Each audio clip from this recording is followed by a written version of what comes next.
Mtazamaji, ukosefu wa mvua ya kutosha katika baadhi ya maeneo hapa nchini sasa umewaacha wakulima kwenye hali ngumu ya kuibua hofu kubwa ya njaa siku chache zijazo. Electin Odera anaarifu kutoka kaunti ya Machakos kwamba kaunti za Ukambani ni baadhi ya maeneo yanayochungulia makali makubwa ya ukame.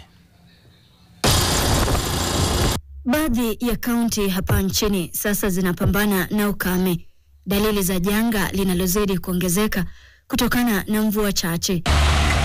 Mashamba yaliyokuwa na uhai sasa yanaonekana kusononeka kwa ukavu.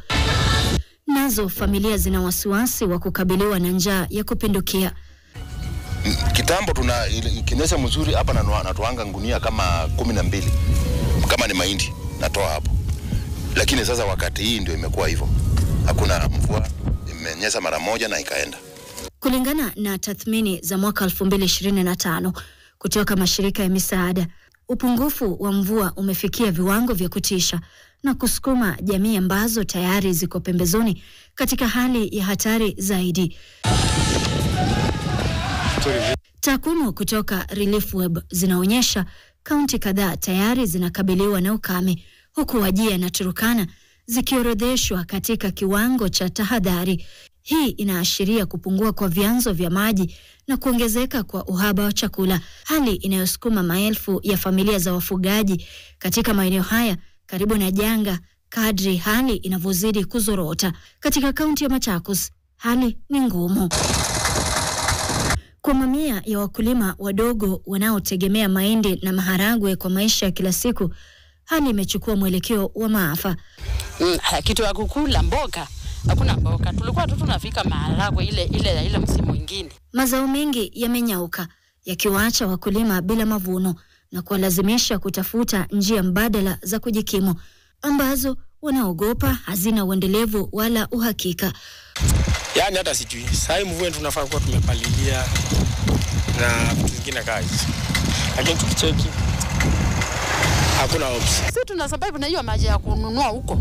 Hiyo maji ya kununua huko, chakula ni kununua, maharagwe ni kununua, mboga ni kununua. Wakulima wanasema athari zinazoongezeka za mabadiliko ya tabia nchi zimechangia kukauka kwa mito na mabwawa ambayo kwa muda mrefu yamekuwa tegemeo, yakitoa maji kwa matumizi ya nyumbani, mifugo na umwagiliaji mashamba.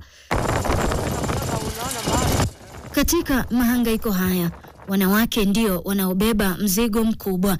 Vyanzo vya maji vinapokauka, wanalazimika kutembea masafa marefu chini ya jua kali ili kupata angaa mtungi mmoja wa maji, safari zinazokuja na hatari za kiafya kama maumivu ya mgongo. Saa hizi watoto ni kujichafua, saa zote mama tutakula nini na hakuna chakula. Ni makali ya njaa ambayo yanazidi kuwachonyota wakulima katika eneo hili la Kalama, kaunti ya Machakos. Hata hivyo, wanaimani kwamba iwapo serikali itaweka sera endelevu, basi hili litachangia katika kuimarisha uwepo wa chakula nchini pamoja na kutimiza ruwaza ya mwaka 2030. Electin Odera, NTV, Kalama, kaunti ya Machakos.